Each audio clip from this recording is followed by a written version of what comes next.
गायत्री मंत्र, एक ऐसी ध्वनि जो सदियों से गूंज रही है। हम में से कई लोग इसे जानते हैं, इसका जाप भी करते हैं, पर क्या कभी ये सोचा है कि इसके पीछे का असली उद्देश्य क्या है? आज हम गायत्री मंत्र के एक ऐसे पहलू की बात करेंगे जिसे अक्सर नज़रअंदाज कर दिया जाता है, और वो है इसका विनियोग। कह सकते हैं कि ये वो चाबी है जो इस मंत्र की असली शक्ति को खोलती है। तो चलिए इस दिलचस्प विषय को समझते हैं। स्क्रीन पर जो ये प्रार्थना दिख रही है, असल में यही विनियोग है। इसे एक प्राचीन कोड की तरह समझिए, जिसे हम आज डिकोड करने वाले हैं। ये सिर्फ शब्द नहीं है, बल्कि एक बहुत ही गहरा संकल्प है, एक इरादा है जो इस शक्तिशाली साधना की नींव रखता है और उसे एक सही दिशा देता है। आज की इस पड़ताल में हम सबसे पहले तो यही समझेंगे कि यह विनियोग या मंत्र का इरादा होता क्या है। फिर हम इसके 3 स्तंभों पर नजर डालेंगे, उन 5 शक्तियों के लक्ष्य को जानेंगे जिनकी बात की गई है, उद्देश्य की शक्ति को समझेंगे, और आखिर में ये देखेंगे कि इस साधना से सच में फायदा किसे होता है। तो चलिए पहले खंड से शुरू करते हैं और उस मूल शब्द को समझते हैं जिसके लिए हम यहां हैं, विनियोग। आखिर ये है क्या? देखिए, विनियोग का बहुत सीधा सा मतलब है उद्देश्य का एक कथन। ये एक संकल्प है, एक इरादा है जिसे किसी भी साधना या अभ्यास को शुरू करने से ठीक पहले लिया जाता है। ये अपने आप से पूछने जैसा है कि ठीक है, मैं यह जप या साधना कर तो रहा हूं, पर क्यों कर रहा हूं? ये उस अभ्यास को एक साफ दिशा और एक मकसद देता है। स्वामी श्री सदाशिव के अनुसार गायत्री मंत्र की साधना का सबसे पहला और सबसे जरूरी कदम ही विनियोग है। मतलब ये कोई ऐसी चीज नहीं है जिसे बाद में कर लिया जाए, बल्कि ये तो शुरुआत ही है।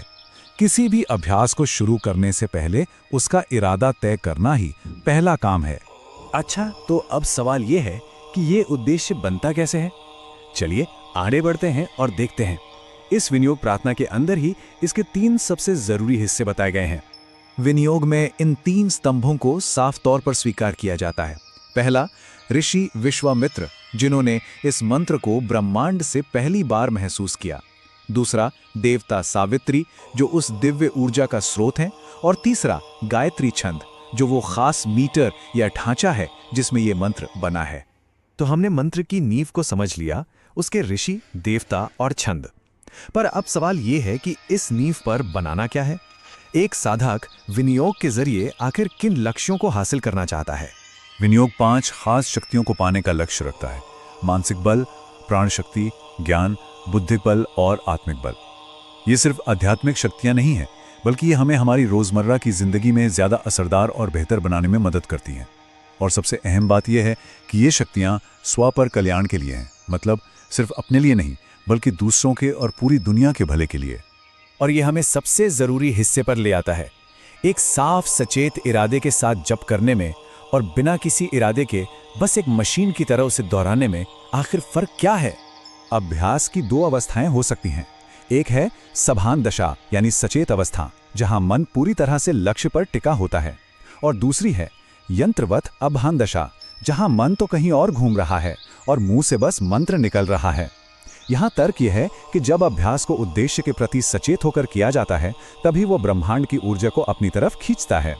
इसे समझाने के लिए एक बहुत ही बेहतरीन मिसाल दी गई है। जो अभ्यास कर रहा है यानी साधक, वो एक धनुर्धर है। जो मंत्र है यानी साधन, वो उसका बाण है। और विनियोग के जरिए जो लक्ष्य तय किया गया है यानी साध्य, वो उसका निशाना है। अब जाहिर है, बिना निशाने के बाण चलाने का कोई मतलब ही नहीं बनता। तो ये काम करता कैसे है? बताया गया है कि जब साधक अपने इष्ट या लक्ष्य पर लगातार ध्यान देता है, तो वो ब्रह्मांड में मौजूद उस शक्ति को अपनी ओर खींचता है। ये एक चुंबक की तरह काम करता है, जहां ऊर्जा साधक के हृदय में आकर जमा होती है और उसे अंदर से मजबूत बनाती है।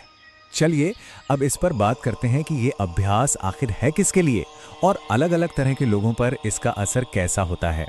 यहाँ एक बहुत साफ फर्क बताया गया है। विनियोग उन लोगों के लिए बनाया गया है जिनके इरादे नेक हैं, जो स्व पर कल्याण यानी अपना और सबका भला चाहते हैं। लेकिन जो लोग तुच्छ स्वार्थ परायण हैं, मतलब जो सिर्फ अपने छोटे मोटे फायदों के बारे में सोचते हैं, वे इस कल्याणकारी शक्ति को संभाल नहीं सकते, उसे धारण नहीं कर सकते। लेकिन यहाँ एक बहुत ही दिलचस्प बात सामने आती है। कहते हैं कि इस विनियोग की शक्ति इतनी परिवर्तनकारी है कि अगर कोई गलत इरादे से भी इस अभ्यास को शुरू कर दे, तो दो ही बातें हो सकती हैं। या तो उस मंत्र की शक्ति उसकी बुद्धि को सुधार देगी, या फिर वो उस शक्ति को संभाल ही नहीं पाएगा और खुद ब खुद अभ्यास करना छोड़ देगा।